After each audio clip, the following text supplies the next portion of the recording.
Hello বন্ধুরা, প্রিয়া ইপসা কিচেনে তোমাদের সবাইকে স্বাগত। আজকে তোমাদের সাথে শেয়ার করলাম তেঁতুর ডাল। এই গরমে তেঁতুর ডাল খাওয়াটা শরীরের পক্ষে ভীষণ উপকারী। অনেকেই হয়তো তেঁতুর ডাল পছন্দ করো না। একবার আমার মতন করে তেঁতুর ডাল বানিয়ে দেখো, আশা করছি বেশ ভালো লাগবে। রেসিপিটা ভালো লাগলে প্লিজ আমার চ্যানেলটিকে লাইক ও সাবস্ক্রাইব করে দিও। আমি এখানে 150 গ্রাম মুগের ডাল নিয়েছি। ডালটাকে জল পাল্টে পাল্টে 3-4 বার ধুয়ে নেব।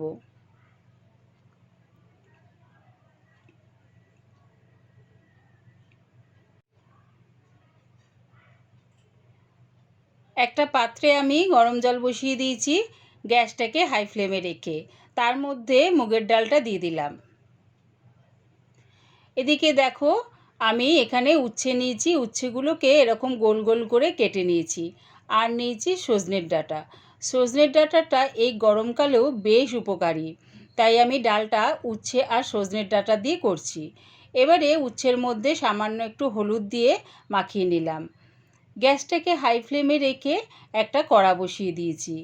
দিয়ে দিলাম এর মধ্যে 2 চামচের মতন সর্ষের তেল। তেলটাকে গরম করে উচ্ছেগুলোকে দিয়ে দিলাম। উচ্ছেগুলো লাল লাল করে ভেজে নামিয়ে নেব।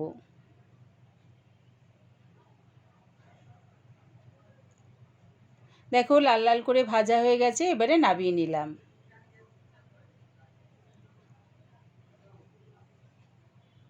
ওই তেলের মধ্যেই একটু সজনের ডাঁটাটা নাড়িয়ে চাড়িয়ে নামিয়ে নেব। একদম লাল লাল করে ভাজবো না, একটুখানি নাড়িয়ে চাড়িয়ে নামিয়ে নিচ্ছি। ডালটা দেখো এইদিকে ফুটে এসছে। এবারে উচ্ছে আর ডাঁটাটা আমি এই ডাল সিদ্ধর মধ্যে দিয়ে দিলাম।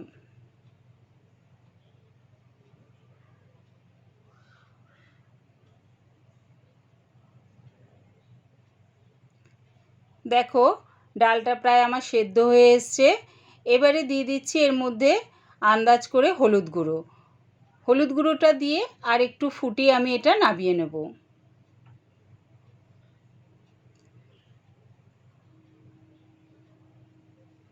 যে কড়ার মধ্যে উচ্ছে আর সজনের ডাঁটাটা ভেজেছিলাম, সেই কড়াটা আমি গ্যাসটাকে হাই ফ্লেমে রেখে বসিয়ে দিলাম তার মধ্যে 1 চামচের মতন সর্ষের তেল। এবারে দিয়ে দিচ্ছি দেখো ফোড়নের জন্য হাফ চামচ রাঁধুনি। রাঁধুনিটা দেখতে ঠিক জোয়ানের মতন হয়, তবে এটা সাইজে ছোট হয়। সেটা দিয়ে দিলাম হাফ চামচ। দিলাম হাফ চামচ কালো সর্ষে, 2টো শুকনো লঙ্কা আর দিচ্ছি একটা তেজপাতা। তেজপাতাটা আমি চিড়ে দিয়ে দিলাম। যখন দেখবে ফোড়নের থেকে সুন্দর একটা গন্ধ বেরোচ্ছে, তার মানে ফোড়নটা আমার ভাজা হয়ে গেছে। একটা কাঁচা লঙ্কা আর ছোট এক টুকরো আদা একসাথে পেস্ট করে নিয়েছি, সেটা দিয়ে দিলাম ফোড়নের মধ্যে। সেটা দিয়েও তেলের সাথে একটু নাড়িয়ে চাড়িয়ে নিচ্ছি।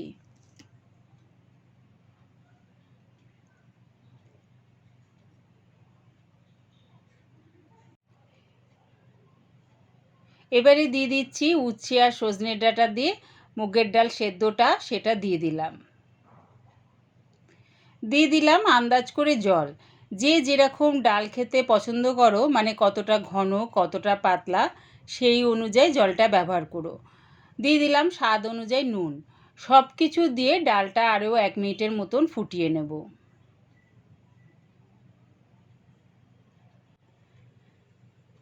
রেডি হয়ে গেছে তেঁতুর ডাল। একবার আমার মতন করে উচ্ছে আর সজনের ডাঁটা দিয়ে তেঁতুর ডাল বানিয়ে দেখো, কেমন হয়েছে কমেন্টের মাধ্যমে জানিও।